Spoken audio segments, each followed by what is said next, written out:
Okay, good afternoon everybody, and welcome to the University of Leicester's main event. If you're just joining us for the first time today, then welcome. If you've already been on a number of other sessions, then we are here for the Archaeology and Ancient History departmental talk for the next 45 minutes or so.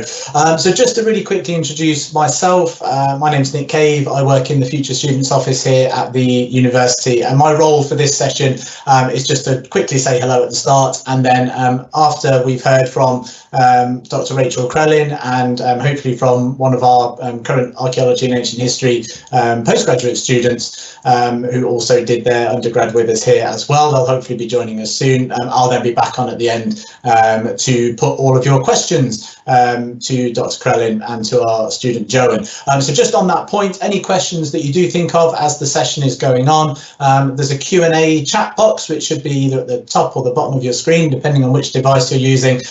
Just pop that in there and then we'll go through as many of them as we have time for at the end.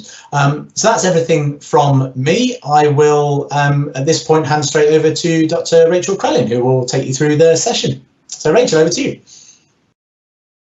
Okay, so hi, my name is Dr. Rachel Krellin and I am the admissions lead for the School of Archaeology and Ancient History. I am a lecturer in archaeology and I specialise in the Neolithic and the Bronze Age of Britain and Ireland. So that's what Britain and Ireland were like around about 5 to 4 or 3,000 years ago, depending on which bit of the past I'm studying on a given day. Other things I do include, I work a lot with ancient weapons and tools to understand how they've been made and what they can be used for and what they were used for. And I also do what we call archaeological theory, which is all about how it is that we know what we know about the past. So in this presentation today, I'm going to talk about the way in which we teach archaeology and ancient history at Leicester and explain a bit about how our degrees work and what I think is great about them. And then at the end, we'll have some time to do some Q&A and you can ask me anything that you like about the degree programs. I've been the admissions tutor prior to becoming the admissions director for archaeology and ancient history for 3 years. So whatever your question is, however strange it might be, I am well placed to answer it and have probably answered it before, even if you think it's quite strange. So we'll get going. The presentation is being recorded so that other people can watch it again. So I hope that's all right with all of you. It's only really looking at me, so you don't need to worry you're not on the screen. Before we get going proper, I want to give you a quick warning that there are some images of human remains in my talk. These are very common in archaeology, obviously, but it's always best to let people know in case that's something that you don't want to see. So why might you want to study the past? I would say that the past is absolutely everywhere. It's inescapable. It surrounds us in our everyday life in all kinds of ways. On the screen here now, we've got Lara Croft and Indiana Jones, the two kind of biggest popular culture figures of archaeology. And at the top there, we've got an image of Time Team, a program which was huge when I was kind of before I went to university, but it's actually having a real revival on one of the many digital platforms and whatnot at the minute, and loads of our students have watched Time Team, and if they've not watched Time Team, they've watched Digging for Britain, which is on iPlayer and features one of our honorary staff members who's just moved to another university but is still staying with us, Nisha McSweeney. She's a brilliant presenter of archaeology on the TV. It surrounds us, the past, and it kind of pregnates itself into all parts of our life. And that is why I think it's so important, because actually it's not something that's dead and gone. It's something that impacts on the here and now. So why might you want to study the past at university? The thing that I really like about the past is that it's really different from the world I live in today. I study times and places where animals were thought to be gods, where they might have been seen as equal to humans, where gender relations were completely different, where societies were organised differently, and where different things were even thought to be able to come alive, where rocks and trees and plants might have been considered as important as other people. And what I like about how different the past is that it lets us know that the present isn't how the world has to be. It shows us a world otherwise where things can be done differently. So I study the past to appreciate and understand these societies that are really different to our own, but also because it allows me to then reflect back on the world that we live in today, to think about it critically, to know that there are other ways of doing things. And archaeology and ancient history are both subjects where we have to take lots of different little bits of information and put them together in order to create a story. And that means that it helps us develop really rigorous critical thinking skills, something that's really important in our world today. So what then is archaeology? Archaeology is the study of the past through material remains. It covers all periods and all cultures, so from the very beginnings of our human species right up to the present day. There are archaeologists who study evolution, and that's something that you'll learn about with us in first year, and archaeologists who study not only things like World War II, but even more recent archaeology than that. And it's the study of both the objects that we dig out of the ground, as well as the landscapes that we find the past in. So in the left here, we've got what we call a LiDAR image, something where we've shot a laser over a landscape. And this one is actually from the jungle in Belize, and it's looking down on a Mayan temple complex. Next to it, we've got the landscape of Avebury, a stone circle, a huge stone circle near Stonehenge, so big that there's a village in the middle of it. All of these things are archaeology. And on the right-hand side, we've got one of my students looking at a bronze axe underneath the microscope. So we go from things like huge landscapes down to tiny artifacts in order to reconstruct past societies' worlds.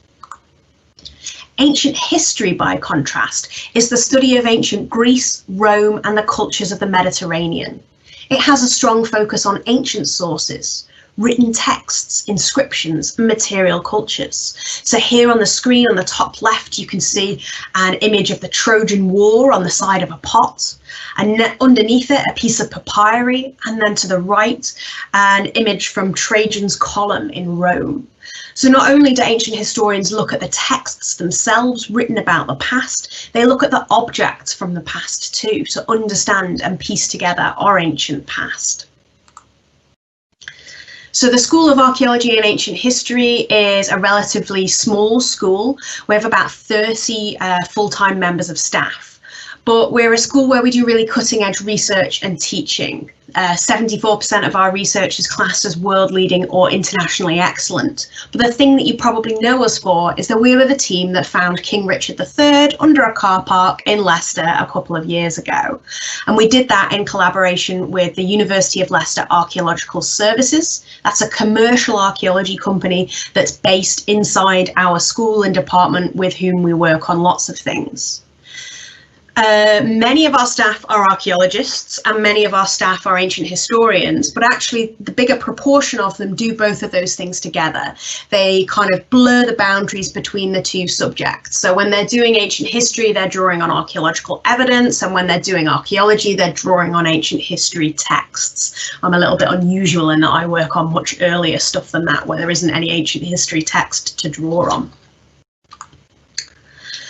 The thing about archaeology and ancient history is that it's about approaches that cross disciplines. So the skeleton on the left-hand side here are the remains of King Richard III when we found them in the car park in Leicester.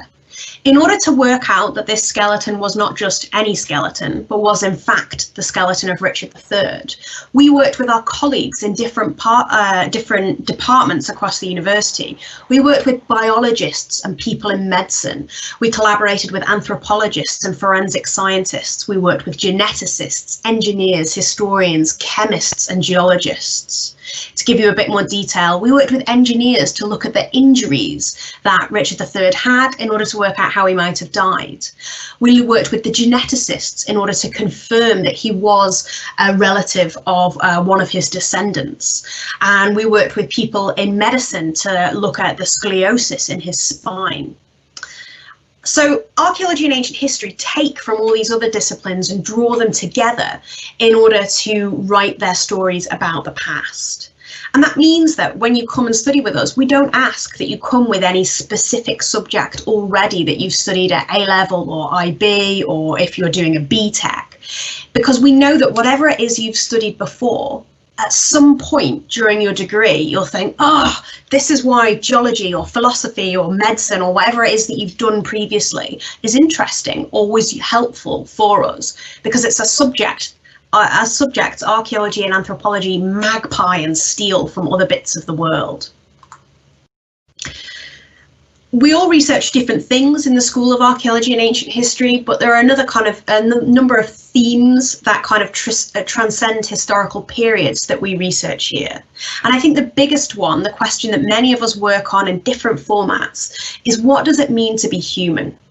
So on the left-hand side here, we've got the two skulls facing each other. One, an earlier version of our species facing an early human skull. We think about how it is that we evolved, at what point we became human, and what it means to be of the Homo sapiens species. And on the right-hand side here, we've got an image of Aristotle, the famous Greek philosopher, somebody who's been exploring what it means to be human for thousands of years now.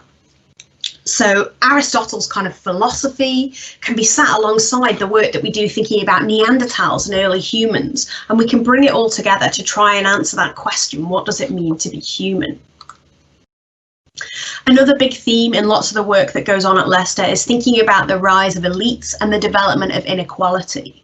So whether that's looking at ancient Egypt, or the lower image there is from Mexico, from Teotihuacan, and thinking about how it is that we get kind of urban agglomerations and how people become unequal from each other, and how we could think about social justice issues in relation to that.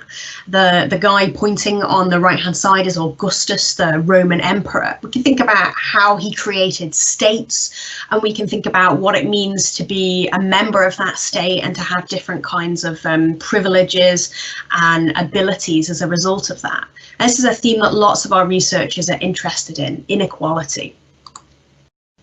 We're also really interested at Leicester in cultural interaction and exchange. So the image on the left-hand side is the Spanish arriving in the Americas. It's one of the original kind of paintings of that. And on the right-hand side, we've got Hadrian's Wall. What does it mean when different cultures come together and meet? How do they understand each other? What happens as a result of their interaction with each other? And how does that change the course of history? We're really interested in these kind of situations where colonizers and colonized groups come together, or where just different cultures interact without that colonial edge to it as well. So when I was at school, I really loved history, but I found that what happened in a lot of my history lessons was that what I was really doing was looking at the when, where, and who things were. It was a lot of remembering names and dates and places. And when I went to university and began to study archaeology, or when I talked to my ancient history colleagues, we're doing something quite different. We're much more about the why and the how. We're asking questions like, why did the Roman Empire collapse? Why did people start farming? How did the Spanish manage to conquer the amazing empires of the Aztecs and the Incas? And these kind of how and why questions are much more interesting to me than remembering the names and dates of various kings and queens. They take our kind of historical research to a different level. And by beginning to answer these questions and to think about them, we're able to reflect back on the world that we live in much more critically. So at Leicester, we offer a number of different degree programmes. We offer single honours courses in archaeology as both a BA and a BSc. We have a BA in archaeology programme, a BA in ancient history and archaeology, and we offer joint honours subjects with history. In addition to that, we also have a completely open access, flexible distance learning set of degree programs. Our distance learning programs have been established for well over 20 years, and at any given moment, we are usually teaching about 400 distance learning students from all across the world at the same time as our campus-based students. And in the current world of COVID, being experienced at delivering distance learning has turned out to be very useful, as we're trying to juggle how best to teach our students on campus as well at the minute. So the big question about the archaeology degrees that we usually get asked is, which is the right degree for you?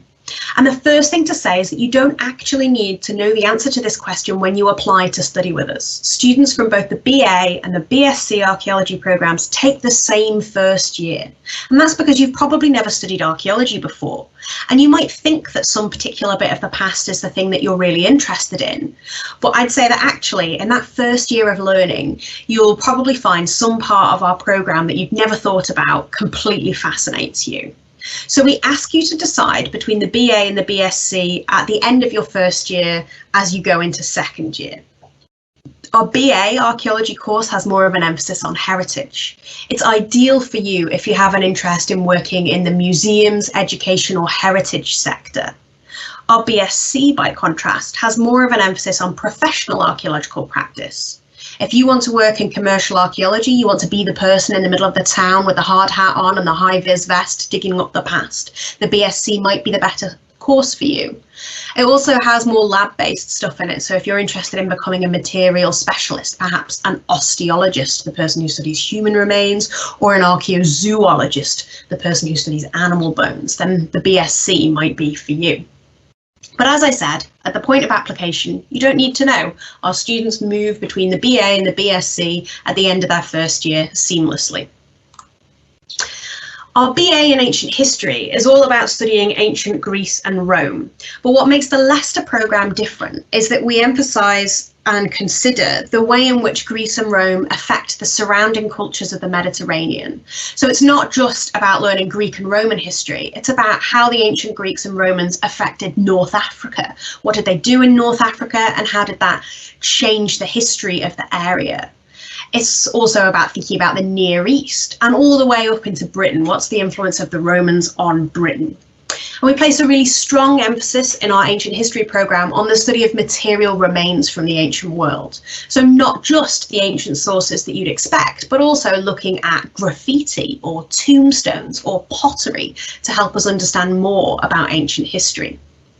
Unlike a great many classics degrees, our ancient history degree has no language requirement for you at the point of admission. We're not expecting you to know ancient Greek or Latin.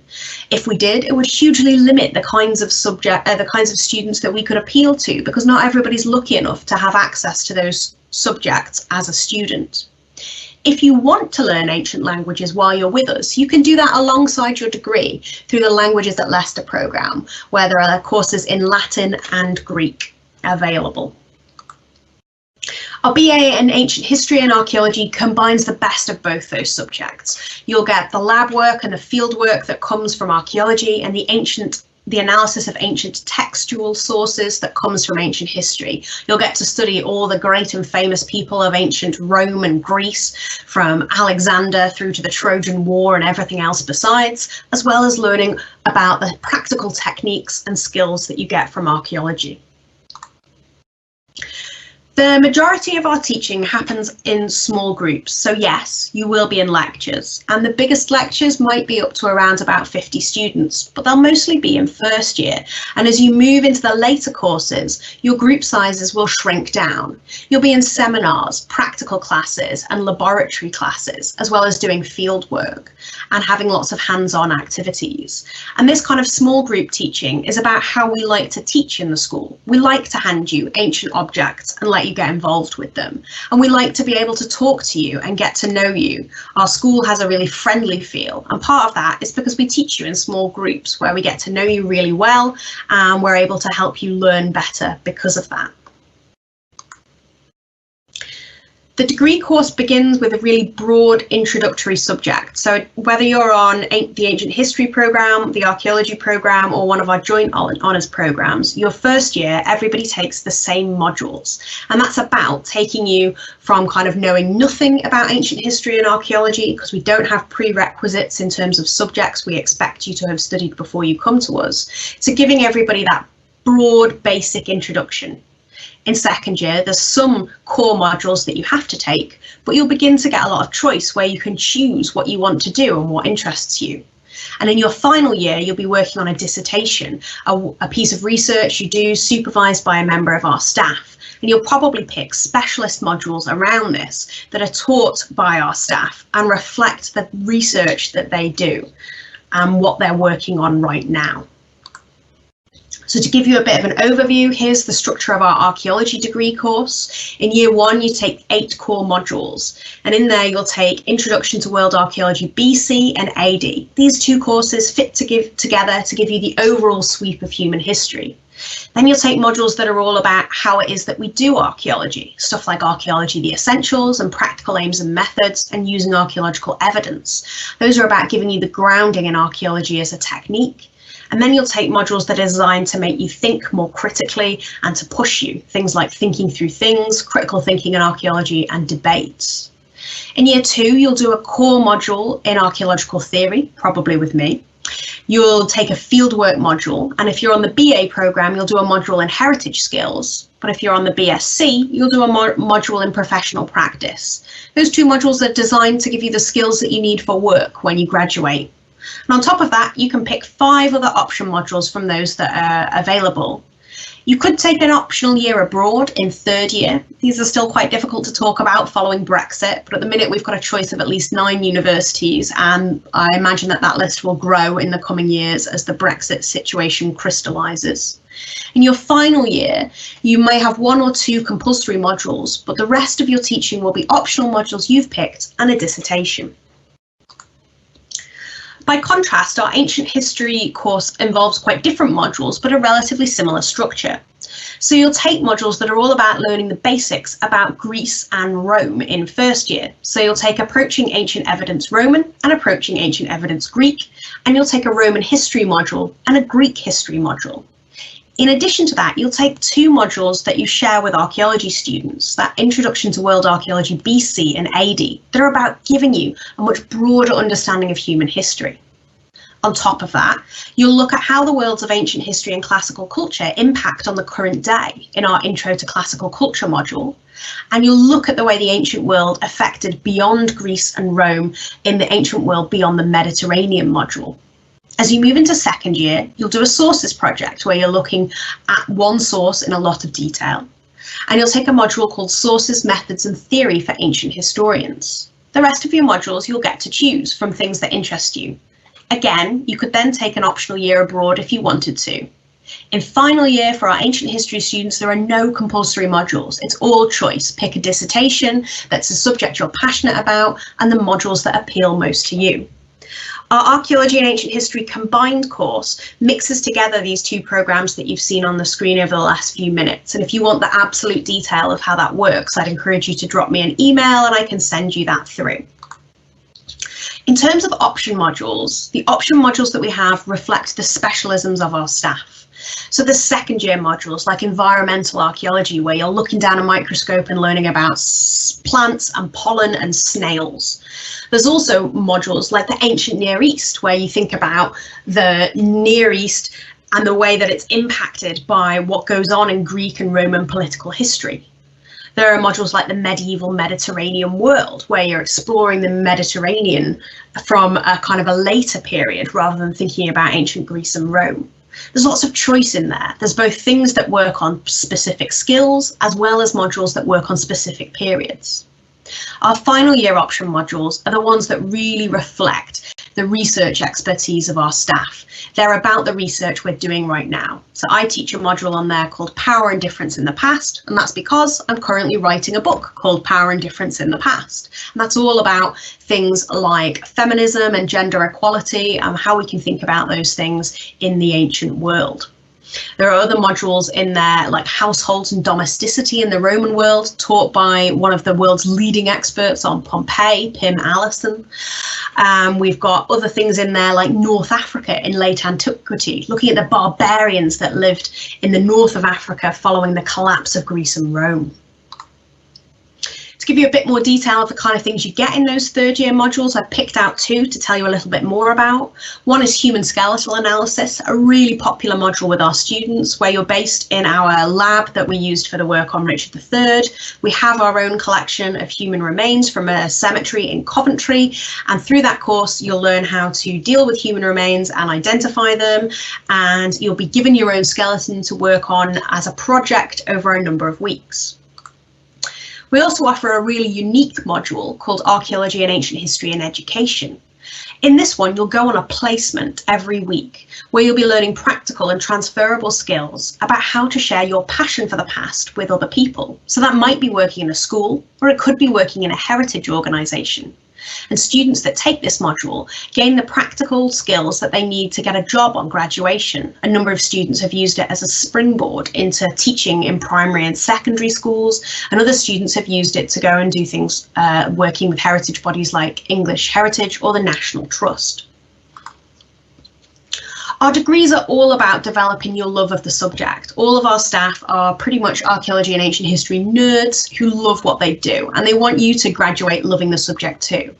But our degrees are also designed to give you transferable skills, things like critical thinking, evidence-based analysis. There's lots of teamwork in archaeology and ancient history, as well as basic stuff like IT skills and professional skills, how to write a CV, that kind of thing. So not only do we want you to love archaeology and ancient history, but we also want you to be well equipped to do whatever it is that comes next. Building on that, we have a sector-leading range of internships and placements within the School of Archaeology and Ancient History. And these are both in archaeology-based things and in ancient history-based things. So we're able to offer training in archaeology through our collaboration with ULAS, the commercial archaeology company that's based in our school. And we're able to offer extensive volunteering and internship opportunities through our collaboration with classics in the community. Our archaeology internships show you every aspect of kind of professional archaeology in the UK. You get a kind of an intro interview where you talk about what you want to achieve. You'll expect partway through your internship to reflect on that with the person in charge of your internship, and an exit interview where you think about what you've learned. And these internships are accredited by the Chartered Institute for Archaeology. Our Leicester Classics Hub works in partnership with a charity called Classics for All that are all about bringing ancient history and classics into state schools where they wouldn't usually get to learn those subjects. If you take an internship through the Classics Hub or you do some volunteering through them, then you'll be working in schools to bring classical subjects to young children to think about how they can learn about other things like science or maths by thinking about the ancient world, for example. And again, this is a route that a number of our students have taken into them working as teachers or working in museum education projects. After graduation, there are all kinds of different things you can do with an archaeology and ancient history degree. We have really amazing employment rates for our graduates, and that's not an accident, it's because it's built in. So there's both postgraduate degrees as well as a whole range of different careers you can take. So there's both subject-specific careers that our graduates go on to, so working in commercial archaeology units, working in museums and heritage organisations, and becoming lecturers at other universities, as well as non-subject related stuff, whether that's journalism, accountancy. A number of our graduates go on to work in the armed forces and nursing afterwards. We also produced a number of professional photographers and a slam poet. So whatever it is you think you might want to do when you graduate, there's an option there for you.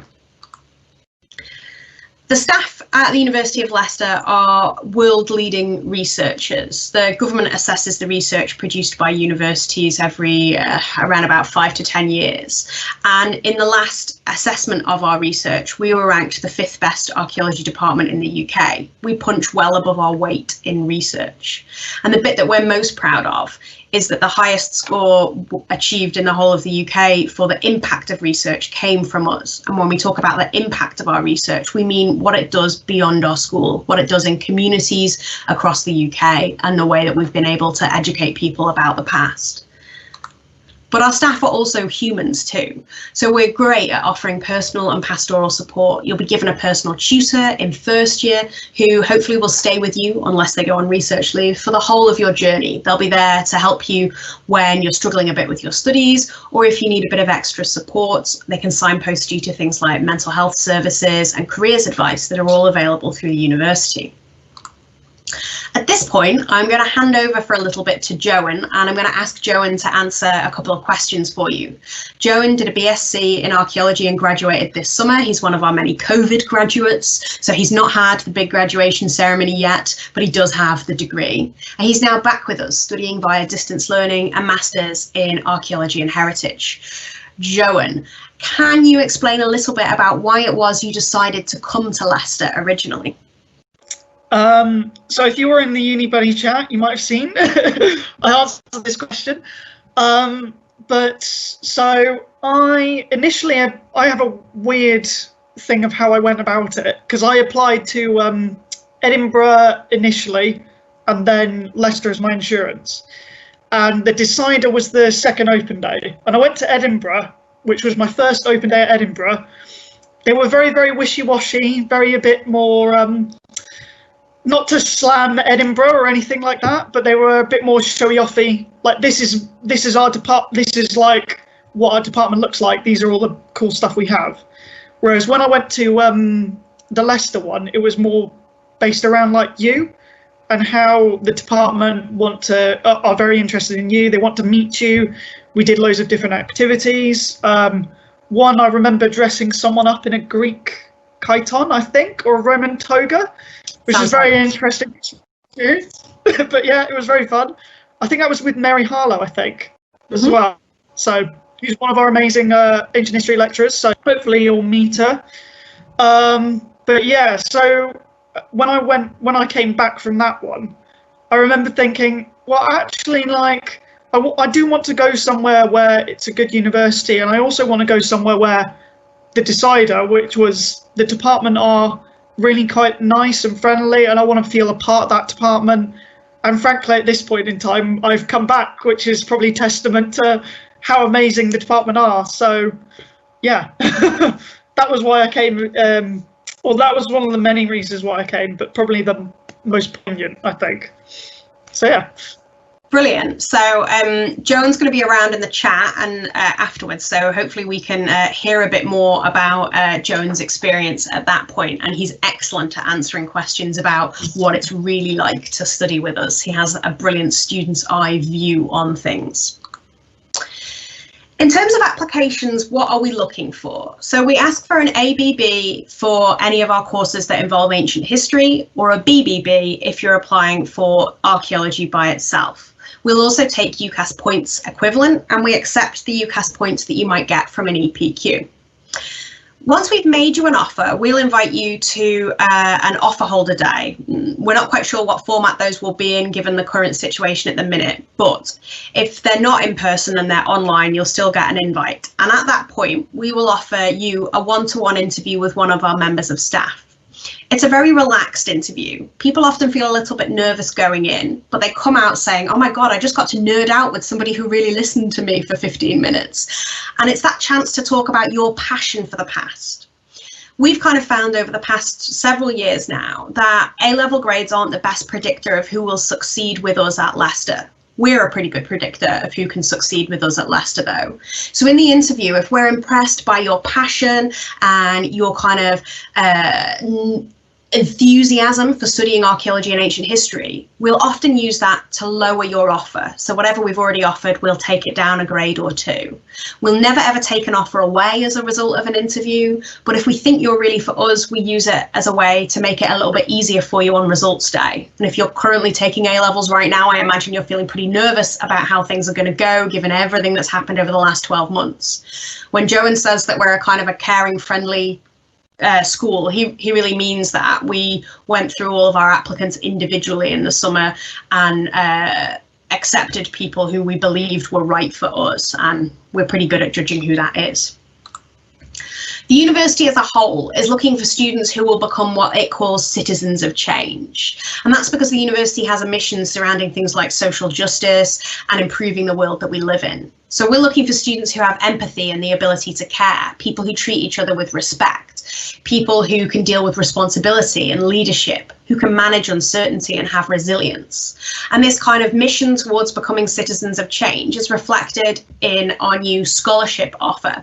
So they've got Citizens of Change scholarships that celebrate the university having been around for 100 years.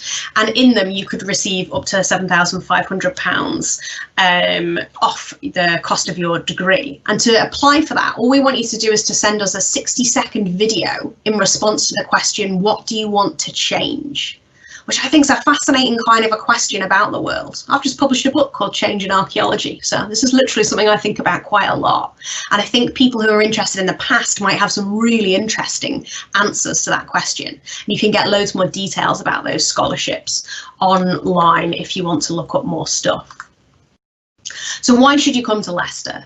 The staff who teach in our department are leading experts in the field. They're also really caring, friendly people who just want to share their passion for the past with you. We emphasise small group, not ground, that's a typo in there, small group teaching and hands-on teaching to let you get in touch with the past. And we offer a range of really amazing internships and placements. So Leicester offers an experience that allows you to bring out the best of you and to hopefully after that go on to succeed, whether that's in archaeology and ancient history or whether that's in a completely different area of employment. My email address is there at the bottom of the screen. If you've got specific questions, get in touch with me. I'll be more than happy to answer them. But we can also answer some questions now as we move on to have a bit of a chat. I guess at this point, Nick might reappear. There we are, just like that, as if by magic. Brilliant. Thank you so much, Dr. Crowley. That was really, really good. I think you would definitely get your offer lowered after the interview as well, because there's clearly a lot of passion for archaeology in there. And I was just about to have to think of a question on the spot, but then Emma has bailed me out with the first question, which is fantastic. And it'll just be one for you, Rachel. And she says, hello. So hello, Emma. Do you accept BTEC grades instead of A-levels? And if so, what do we need? Yes, we accept BTECs. It's a points equivalent. I can't think of it off the top of my head, but I can get you that information afterwards. So whatever the points equivalent is of BBB would be what the offer was if it's archaeology, or ABB if it's a subject involving ancient history. And we have students who've come to learn with us with BTECs in things like animal care, as well as BTECs in kind of nursing and all that kind of stuff. So yeah, BTECs, definitely. We love the skills that they give you and the kind of knowledge that you come with a BTEC. Yeah, brilliant. Yeah, in a second, I'll go away and just find the link for that on the website, the archaeology page, and I'll pop that in the chat, because that'll have the grades on there. I'm also starting thinking, what is it? I can't quite remember. So anybody else, if you've got a question in the next kind of 5 or 10 minutes, now is the time to ask it, whether it's to Dr. Krellin, whether that's kind of course related, teaching, assessment, field trips, whatever it might be, or if it's something a bit more student life related, what's it actually like to be an archaeology student here, and then you have the perfect person to ask that too. But in the meantime, I'm going to go with one of my kind of standard questions for you, Joan, of obviously thinking back over an entire 3 years of being an undergraduate with us. What was your, or maybe you might have to have one or two things, what were your favourite things that you learned when you were studying the degree? Oh God, what was my favourite thing? I do remember some funny things. I remember watching an anthropological film, because one of the modules or optional modules that you could do was a film module where you go and watch films that, I think it was Hugh who did that. Yeah. They were all like anthropology based. So one time we did one about, I think it was colonialism in Australia, but another one, I didn't go to watch this one, but from what I've heard, the guy in it looks exactly like me, and he was licking boulders. So, and I'm not exactly sure what the gist of that was, but from then on I was compared to that person frequently, which is interesting. The most interesting thing I've learned was probably, I don't know, the stuff in theory where it was pretty like mind-bending stuff where you just like, you had to kind of take all your own biases out and put them to the side, and then like, I don't know. What about your fieldwork experience, Joe, and what did you like about fieldwork? Oh, it's really hard digging in the sun in the Mediterranean. It's really quite a hard life when you do that. I got the opportunity to dig at RAF at Krateri, which is a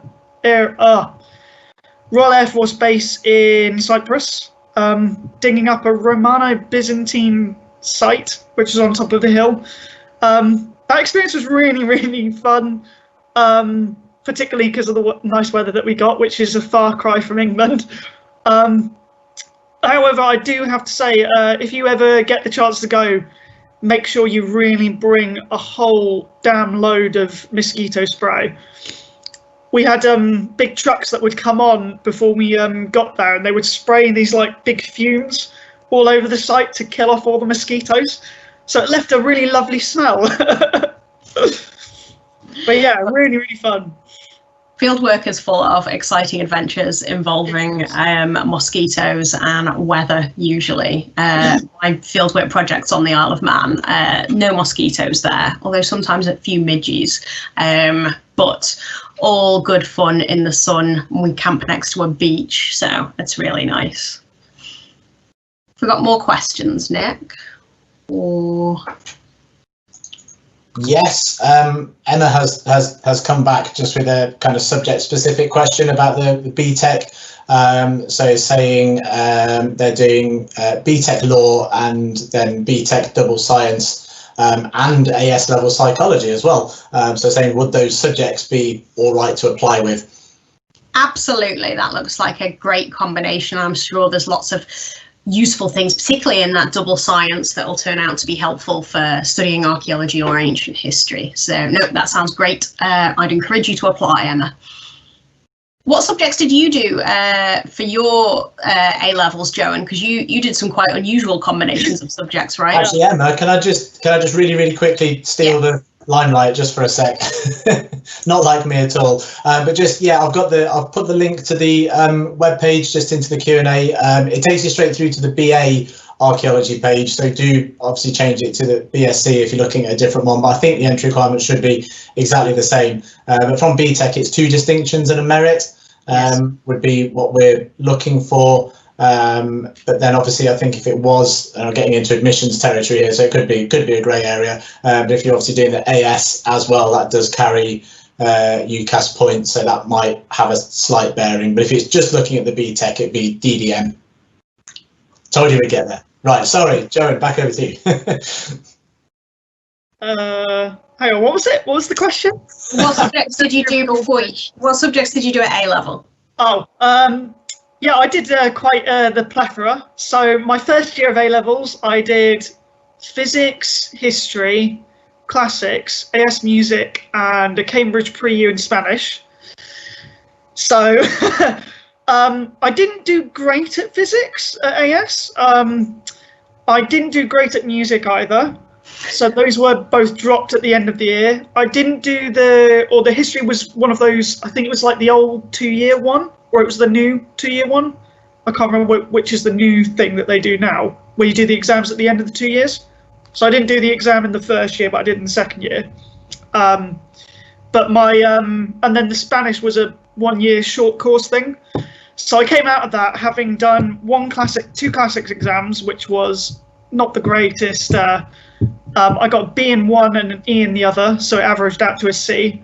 So I went into the second year doing history, classics, retaking one of the classics exams, and then I did the full sociology A-level in, which was meant to be 2 years in 1 year, and then an EPQ as well. So yeah, that was my journey. Lots of our students come in with very different qualifications and kind of different, both combinations of things like BTECs and A-levels and AS levels and that kind of stuff, and also from a really wide variety of subjects. A lot of our students now do the EPQ, and we really like EPQ students when we interview them because they've normally done an EPQ on something historical or archaeological. I've had people who've done EPQs looking at archaeological data or surveying a region, and then when you interview them, they just talk like crazy about that because they're really excited by it, and it's great to see them kind of talk about the subject they've been researching, which is a fantastic thing to kind of hear their enthusiasm for. Brilliant, thank you so much. Yeah, just on that point, EPQ, if you have the ability to take an EPQ at your school or college, that kind of relies on A, you being at the start of year 12 now, and B, your school and college offering it, then it can be a really good thing to do. But if your school or college doesn't offer the EPQ, that doesn't stop you from doing some learning in your own time anyway, and just showing that you love the subject is always a really, really good thing for any student wanting to apply for any degree, but clearly it goes a long way with archaeology as well. So I can't see any more questions coming in, and we are at 2:45 now, believe it or not. Time flies when you're having fun. So if any more questions do come shooting in right at the end here, then I will put them to you both. But otherwise, thank you very, very much from me. I've really enjoyed that. I've done 4 sessions today, and this has definitely been my favourite one, I think. So I really enjoyed that, and mostly just I got to see Joan again. This is always good. Gives me summer school vibes. So that's been really good. And yeah, to everybody else, all of the sessions today have been recorded, and they should all be available by Wednesday of next week. This will be on the new content hub that's being developed by the university, so that will be, you'll be able to link to that from our website. But if you've booked to attend main event today, I imagine you'll probably be receiving an email all about that as well at some point very, very soon. So if you've got any other bits and pieces you're doing on main event today, then I hope you really, really enjoyed them. But otherwise, just a big thank you from me, and I imagine from Rachel and from Joan as well. Yep. Thank you. It's been great talking to people on UniBuddy and over this today. Get in touch if you've got more questions. Brilliant. Right. Time for a customary wave, I think. So that's it. Thanks very much, everybody. Bye-bye.